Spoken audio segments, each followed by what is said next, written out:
Good afternoon and welcome to BD TV Roundtable, where we discuss economic, social, and political issues in our country and even beyond. This afternoon, without wasting much of our time, we'll be looking at the two key issues. First, endemic poverty in Nigeria. And of course, we also, if time permit, we'll also be looking at protest in a democracy. We've seen a number of protests since the return to democracy in 1999, and people are asking questions whether the way protesters are being clamped down on, whether there's any difference between what we used to have under the military regime and, of course, democracy. Of course, those are the two issues we'll be discussing today, and of course, as usual, we have in the house the Sunday editor of BusinessDay, Mr. Zebulon Agumuo. Thank you. And the deputy editor of BusinessDay, Mr. Odinaka Anudu. Odinaka, you are welcome. Thank you. Okay, so without wasting time, if we want to look at the level of poverty in Nigeria, if we look at the World Bank report, the latest World Bank report, says that about 139 million Nigerians fall below the poverty line. And according to the World Bank, the description of poverty here, people who live below $2.50 per day. And that translates to about a little over 3,000 naira in our local currency. And if we go by this figure, this description, it means truly there are several Nigerians, millions of Nigerians who are living below the poverty line. But of course, the Nigerian government is not sitting down idle. They're doing something about it. Of course, under the renewed hope cash transfer, which the current administration is conditional cash transfer, which the current administration is implementing. We've seen about 330 million. Billion that are so far, said to have been transferred to those who are classified as the poorest of the poor, right? The poorest of the poor. But of course, the poorest of the poor, you can ask a lot of questions. Who are these poorest of the poor? Because the way it is now in Nigeria, as a matter of fact, all of us are poor. But of course, government will focus on the poorest of the poor. But Odinaka, perhaps I should start with you. When we talk about conditional cash transfer to the poorest of the poor, will you say that this is the best approach to fighting poverty in Nigeria, in a country where we have this level of poverty? Well, my answer is straightforward no. Because if you look at the kind of target the government has a target, which is about, in the short term, 15 million, and the medium to long term, 75 million. But if you look at the short term, because long term can be anything in Nigeria, so it can be 10 years. But if you look at the short term, which is actually what they are doing at the moment, you will notice that, first of all, where you have 139 million people, as a matter of fact, it's not different from what the MBS told us some days ago, even though there are structural differences. MBS focused on multidimensional poverty, and we had about 133 million people who were multidimensionally poor. And I can assure you that most people who are multidimensionally poor cannot afford basic things of life, so they're actually poor. So if you also see the World Bank recent report where it said 139 million people, Nigerians were poor, you see that they did their numbers. Even though I saw a spokesman of the government doubting and doing his analysis, and I wondered whether the day he became an economist or an accountant. I never knew him as an accountant, economist, or anyone. So, truth of the matter is that an institution like the World Bank cannot come up with something they are not sure of, because they have a lot of statisticians, economists, this and that. So, and that's now looking at your question directly about whether it is the right policy. I do not think it is the right policy, because how will you be giving 25,000 naira to just 15 million people and expect the poverty to to decline in Nigeria. The biggest way to pursue poverty in an economy is, first of all, to make the economy inclusive. That's the first thing you do. Nigerian economy is still not inclusive because we find that women are excluded, find that certain groups of people in Nigeria too, if they do Conditional Cash Transfer, you probably see when Buhari was here, there were allegations that most of his programs were in the north. So I don't know where this current administration is focusing, because I've never seen anybody who said they got this cash transfer. So 330 billion is still a drop in the ocean, considering the kind of level of poverty we have in Nigeria. But what actually worries me is that you don't throw money at the people. When you throw money at the people, you will notice that, number one, it's not going to have an effect. Rather than distribute this kind of money, what you need to do simply is we have 39 million SMEs in Nigeria. Why don't you set up businesses? Why don't you fund those that already exist? Almost 40 million. You're going to cut down poverty a lot if you begin to fund the SMEs. That woman selling akara there, if you give her extra 200,000 naira, she will employ 2 more people to do it for her. That's the way you cut poverty in Nigeria, not to... Because I remember I was part of the BOI, from business here, from BOI program, the trader money and the market money. Yeah, the trader money. We went to the market to... That was under Buhari. That was under Buhari. Yes. So we went to the market to ask those ladies whether they were going to pay back the money. They said, why should they pay back the money? And when you look at 10,000, 20,000, what is this for? The point when inflation is foreign exchange inflation is at the rooftops. I mean, inflation is about 18% now, right? But that's just because we changed our metrics. It is not a reflection of the reality if we go to the market. So it has to be said. So poverty is rising, but the government is not using the right method. And I'm going to tell you exactly how India was able to bear 300 and something million people out of poverty. It's a remarkable project for India. And they achieved it according to the World Bank. Thank you. Okay, thank you, Odinaka. Zeb, what is your own assessment of this renewed cash transfer program? What was your assessment of it? Yeah, Ade has really said a lot about it. You can't expect people to come out of poverty by just giving them handouts. Every day you said, come to my place, I will just give you something. Anybody who is so dependent will not really go out of poverty.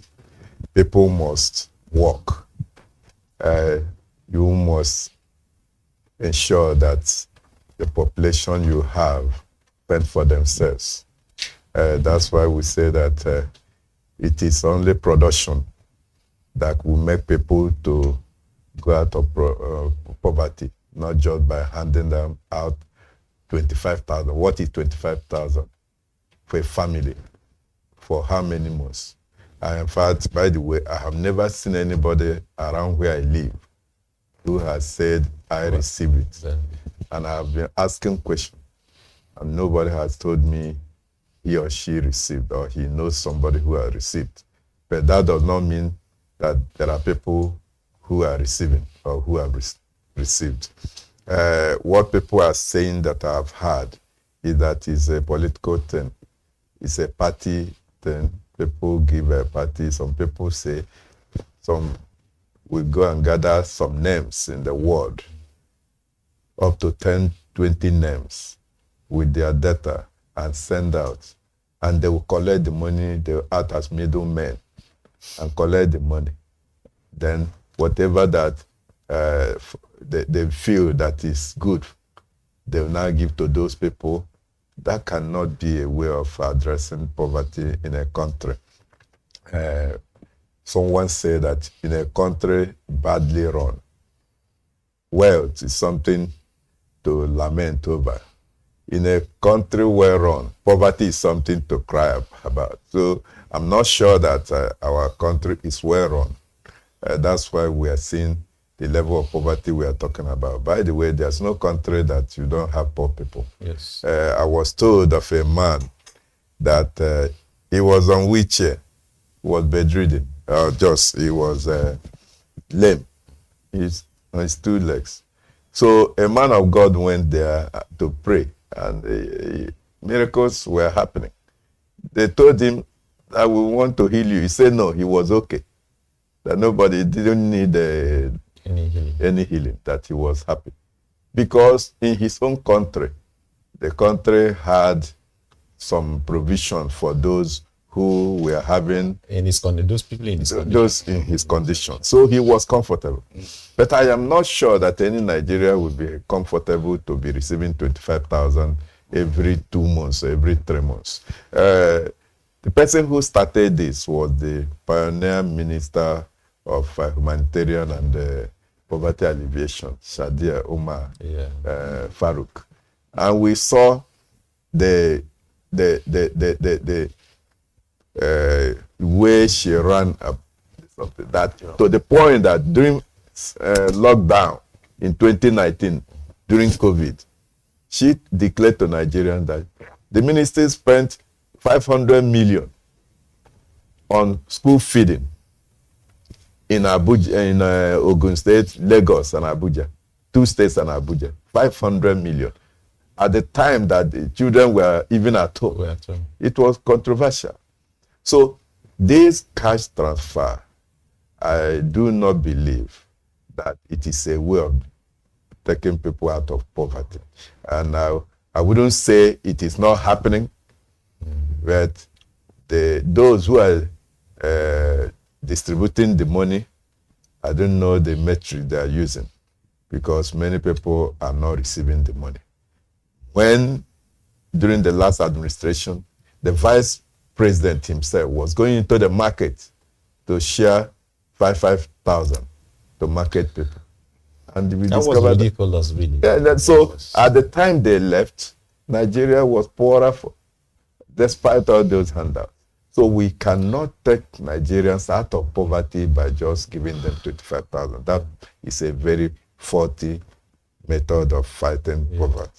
Okay, so Odinaka, I'll be asking you 2 questions in one now. First is the fact that given what Zeb, made reference to under Buhari, we saw how controversial it was, even the metrics and the methodology that was used, that people question it, because there was issue around who has received, who has not received, transparency and all of that.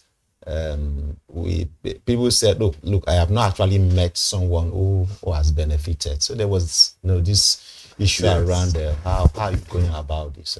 I don't know, in your view, whether you have seen any remarkable difference in terms of metric being used from this one compared to what it is that we saw under President Buhari. And then again, really, how sustainable, that's the second question, how sustainable it is that to give handouts to people in the government's attempt to, reduce poverty or take people out of poverty.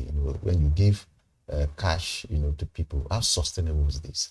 Does Nigeria really have the capacity to sustain this? Okay. The first one is about whether I've seen anybody. Yeah, the transparency, the metric being used. Well, the point is that I don't think there is any difference, because the previous administration was also giving handouts, so shamefully that some of the, like we pointed out here, went to the market and started during the election period, they were giving people money.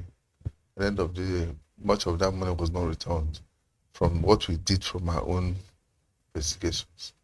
So there's no difference.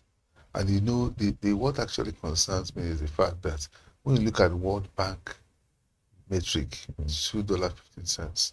If you do that by a month, you are getting almost 100,000. 96,000, 97,000. So that means people who are earning 100,000 naira in Nigeria are on the line, on the edge. Do you understand? So, and you know in Nigeria now, and you know what actually concerns me too, is the fact that there are 42% Nigerians who are earning 100,000 or less. or less.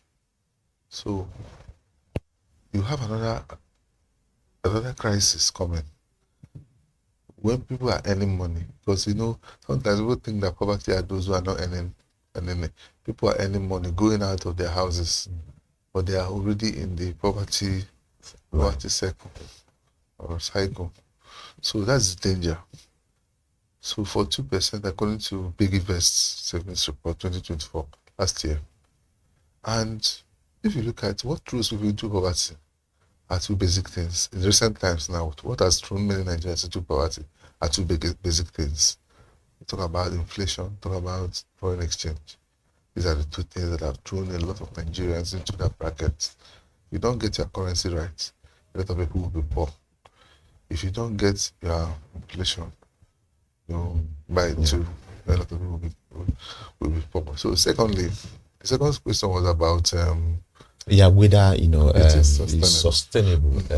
The long of course, run. the question answers is Shouldn't we focus shift to job creation rather than So it's never sustainable.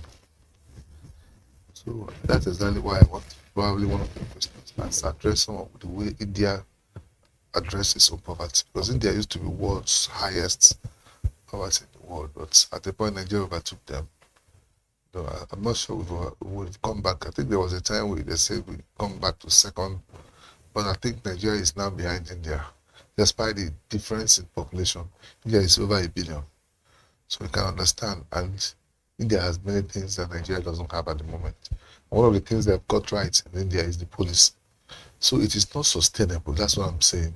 In the sense that it is like throwing. If you get a pure bottle of water now and then you go to the manager and you pour it, nobody notices the difference. So it's not going to make any impact, because one is that we are not targeting the right people. Those who are getting the money are those who are in the Borno. Those who are not those who are in Borno State, are not those who are in Obomosho, that do rural communities. They are not those who are in Yamufu. These interior villages, they don't even go there. Where poor people are. This is where you find poor people. You don't find poor people in Lagos. You don't find poor people in Uyo. You don't find poor people in Oka. You don't find poor people in state capitals. That's the poorest of the poor. Oh, the poorest of people. You go to the hinterland. Yes. That's why rural poverty, like I mentioned that last time, is about, according to World Bank's report, it says 78%, which means nearly everybody in rural areas now.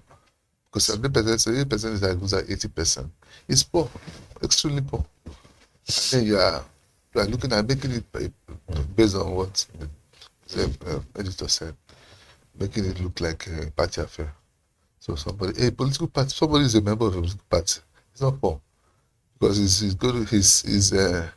what they do usually is that if the government is doing a program, they send their names. Poverty, they send their names. Wealth, they send their names. Votes, they send their names. You can't achieve anything when you are doing that. Finally, what we need now at the moment is to have a comprehensive list of poor people. Okay. And you do that in the villages. Don't wait for the World Bank to, because what they do sometimes is that they take World Bank officials, take them. They don't know anything much around Nigeria now. They move into the village where they want and begin to write in the people's names. Or maybe World Bank will wait for the administration to give them their names. At the end of the day, they will conclude that they did it alongside World Bank. Go to the interior villages and see the poor people. Okay, Zeb, what should be the focus now, given that we have painted a picture here that this is not sustainable and that this really can't really take anybody out of poverty? I mean, whether we like it or not, we can't just do petty cash, as it were, to people and hope that you'll be able to lead people out of poverty through this method. So what do you think should be actually, and because we're trying to find a solution to some of this, what should be the right approach the government should adopt? Thank you so very much. There used to be a time Nigeria was known as the happiest nation in the world. Now, today, unfortunately, the report says that Nigeria ranks the worst, or one of the worst, of our life expectancy across the globe. Where and how did we find ourselves in this point? At this point, you see, there is nothing that helps a nation better than agriculture. We have too many arable land that Nigeria can farm. But government has not been truthful in terms of confronting this monster called insecurity. A lot of people have been chased out of their farms. Nigerians have no business being poor. Nigerians are enterprising people. Nigerians can work. Nigerians can farm. But in a situation where you have seen people being driven away from their farmlands by killers, by herdsmen. I know somebody in Delta State who used to farm thousands of acres of land and was mass producing pineapple. Companies were taking their trailers to buy pineapple from his farms. He was kidnapped 3 times on his farmland. And today, the man has abandoned farm. And all the youth that were going to the farm to produce, everybody has camped. That's just one instance. And it is replicated across the country, all over the place. People are no longer going to farm. If you are not farming, you will be poor, you will be hungry. People are not farming. And those who are farming, Benue used to be called the food basket of the nation. Plateau State, you see Irish potatoes and all that. People are no longer doing all those things because they have been chased away from their farmland. By the time the government confronts these enemies of the country by confronting them and saying that enough is enough, you see that, boom, we return to Nigeria. Nigerians begin to feed themselves once again. I know that there's no way you can flush out poverty completely. But if you reduce poverty from 139 people being poor to, let's say, 20 people, 20 million being poor, it can be handled. So I believe that the buck still stops at the table of government. Yeah.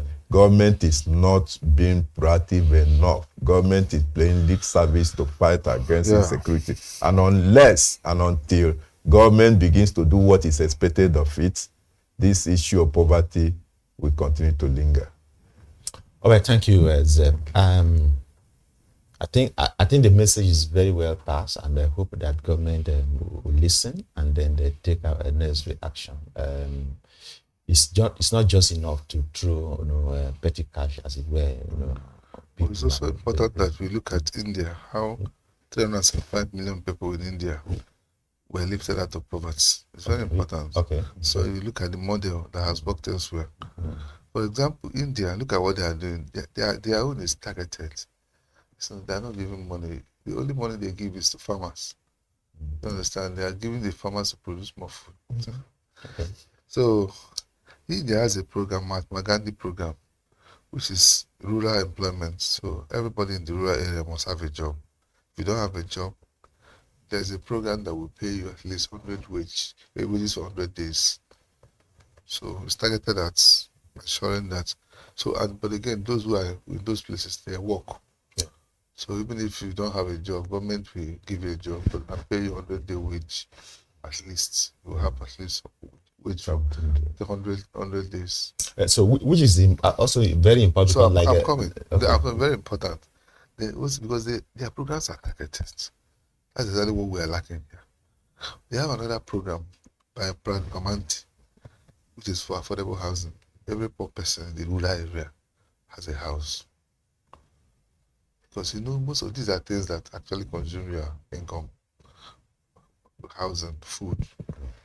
They have another program for self-employment, entrepreneurs. They have another program for subsidized foods for the poor. They have another program for skills. They call it Skills India Mission. So it's train people to ensure that in technology, in services, manufacturing, they train you and government sponsors it. Then we have another program for insurance, and so on and so forth, so that we don't bore you. But the truth here is that, the point here is that instead of throwing money to you, they give it to a farmer. Okay. Thanks, Odinaka. I think that's the model. I think if adopted in Nigeria, perhaps can really good. And like Zeb said, addressing the issue of insecurity, because even if you have to take people to farm, you have to give money to farmers. Farmers, of course, need to feel safe to be able to even go to the farm in the first place. All right, thank you, gentlemen. We'll go on a short break, and when we come back, we're going to discuss very briefly the issue of protest in a democracy.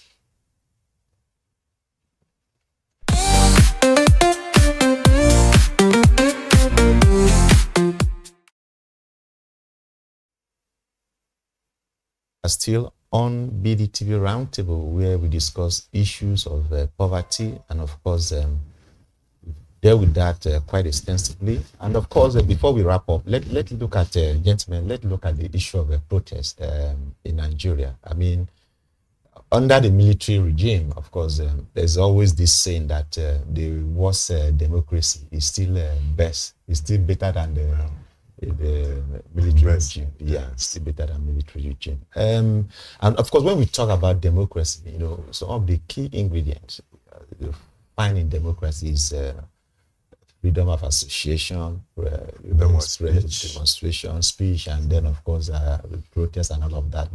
Those are the things that democracy accommodates. We were not having that luxury, as it were, when Nigeria was under a military regime, and that was a very long time. But thankfully, 1999 came, and of course there was a break, and we've been enjoying democracy in the last 26 years or thereabout. So we've come a long way in our democratic experience. But people are having some kind of headache about the fact that in a democracy, so far as we've seen in Nigeria, there's this tendency to clamp down on the protests, which some people argue that it shouldn't be so. We've seen protests, we've seen police tear gassing, we've seen police using live bullet. The NSAS protest, we saw what happened at the Lekki Admiralty toll gate, and all kinds of things. So I want to ask you, Zeb, I'm going to ask you this. Democracy and protest, are they synonymous? Or are they not? Yeah, we can say that. You have enumerated the basis on which people should gather to air their views when they feel that their rights are being trampled upon. The democracy guarantees the freedom of association, of speech, and of fellowship or gathering, and airing your views when you feel that your freedom has been trampled upon, as I have said. Democracy allows us, and that's why it is very different from the military. Why we were in the military, we didn't have this this latitude to air our views. But unfortunately, what we are seeing now is that it's as if we are still in the jackboots. People are not being tolerated. People are not given opportunity to vent their anger in a democratic way. And unfortunately, I wouldn't even say anger, frustration. Frustration. That's the right word, frustration. You see, and it is even worse when you remember that those who are now stifling the voices of people were the people who champion protest. Even when we could say that what is happening now, what happened in those days were even child's play than what we are seeing now. we could see 2014, Ojota, 2012, the Ojota protest that lasted for how many days? Nobody, I'm not sure that the present government can allow such a thing to happen now. So we saw those who were under Nadeko and protested against the military. But today being democratic government, and they are no longer allowing people, which is very bad. Why are people protesting anyway? People are protesting because they believe that their rights have been trampled upon. People are protesting because they want their voices to be heard. People are protesting because what is due them, what they are supposed to get as people, as the citizens of the country, are denied them.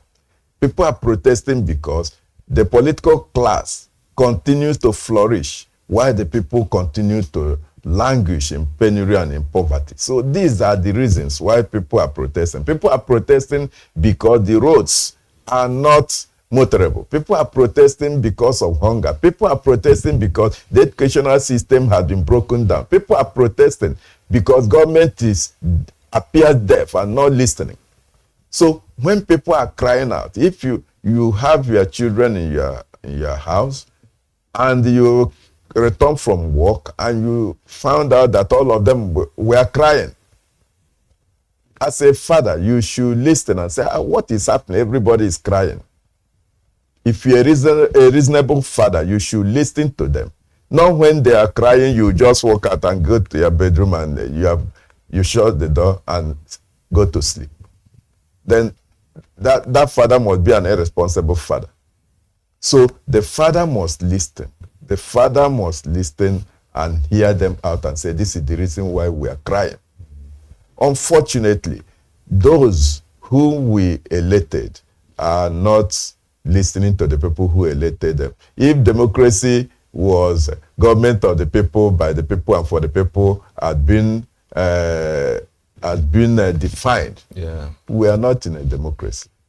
We are in a chariot. And unfortunately, I do not see things getting better in the next, because I think the military mentality, we are not yet winning ourselves of such a mentality, and things are degenerating badly. I thought by now things will have even taken a very positive shape, but we are going deeper into the abyss. So unfortunately, and that is not healthy for the country. Can you imagine that even US had to issue out, US embassy had to issue out a warning to its workers, to US citizens in Nigeria and in Abuja particularly, not to go out yesterday.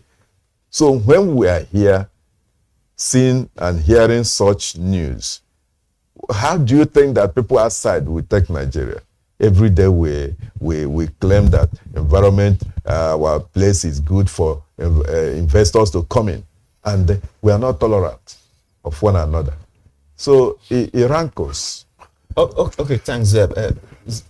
Odinaka, I wouldn't want to tie this to the Free Nnamdi Kanu's protests that we saw and the level of security deployment that we saw. Even the military were also deployed in the street, the police were everywhere and all of that. But we're just talking about protests generally, and like Zeb said, in a democracy, protests, people should be allowed to just air their views. And so what do you think the government should do now? I mean, given that, like you said, we are in a democracy. Very simple. The government should actually listen to reasons for those protests and then grant the people their requests. Some of these requests are not difficult. Number one, if you look at the protests under this administration, let's even go back to SARS. Most of those demands of the people were not met. That was under Buhari. Under Buhari. Now in the government last year, people protested twice, August. October. There was an end bad governance protest in August. So now ask yourself, and you know, end bad governance was about poverty mostly. Yeah. So we just talked about poverty. So what has the government done since last August to ensure that the poverty is reduced? If you go to villages, I mean, the recent report of the World Bank, like I told you, was about 78% of rural dwellers being extremely poor. Poverty has been rising. It has been on the rise since then. So why don't you focus on ensuring that you reduce poverty? I just told you what India did, and just like a miracle, India is over 1 billion people, and 300 and something million people were lifted out of poverty, to the chagrin of the world, because their programs were targeted. Here we have only unveiled one program. India has unveiled more than 10. One, yes, that one particular one you've unveiled is going to party supporters here and there. We don't even know. Nobody in this life has ever told me. I'm not saying it doesn't exist too, that it happened. Then what is this current one is about Nandikaru? I mean, an appeal court in October 2022 had dismissed this case, granted him bail. Why have you not granted him bail?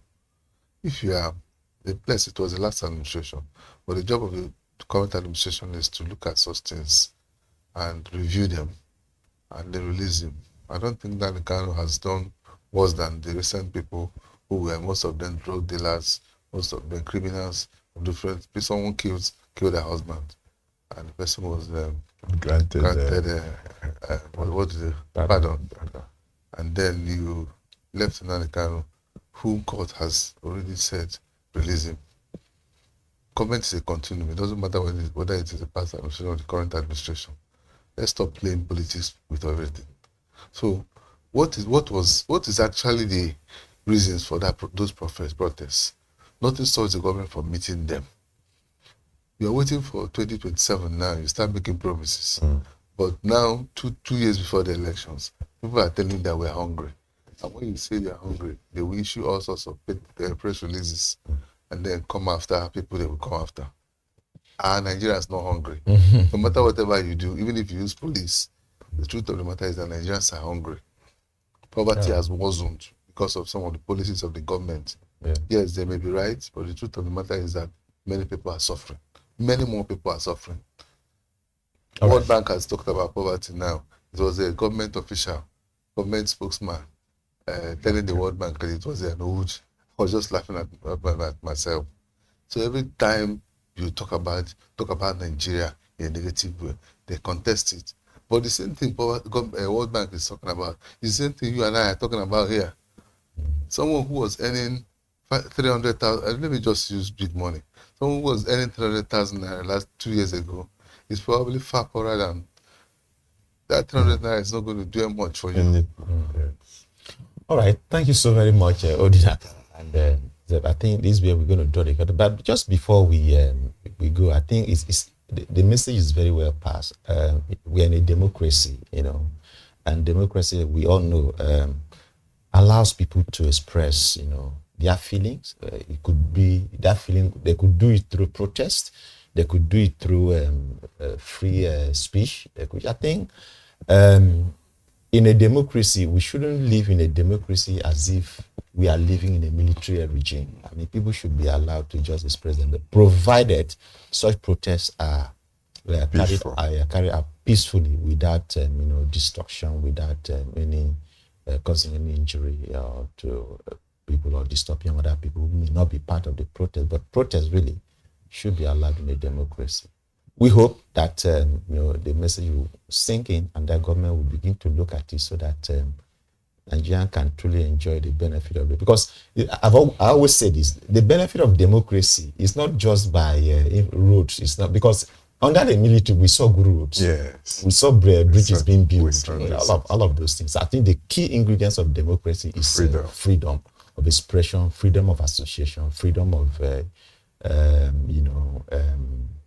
even expressing opposing views, freedom of speech, and all of that. That's something you don't see in the military government. Yeah, exactly. Those are the things you don't see in the military government. I think. Thank you so very much, gentlemen, for coming to the studio to have this discussion with me. And this we are going to wrap up. Thank you, viewers, for staying tuned. My name is Joshua Bassey, the host. And until we come again next week, thank you for watching.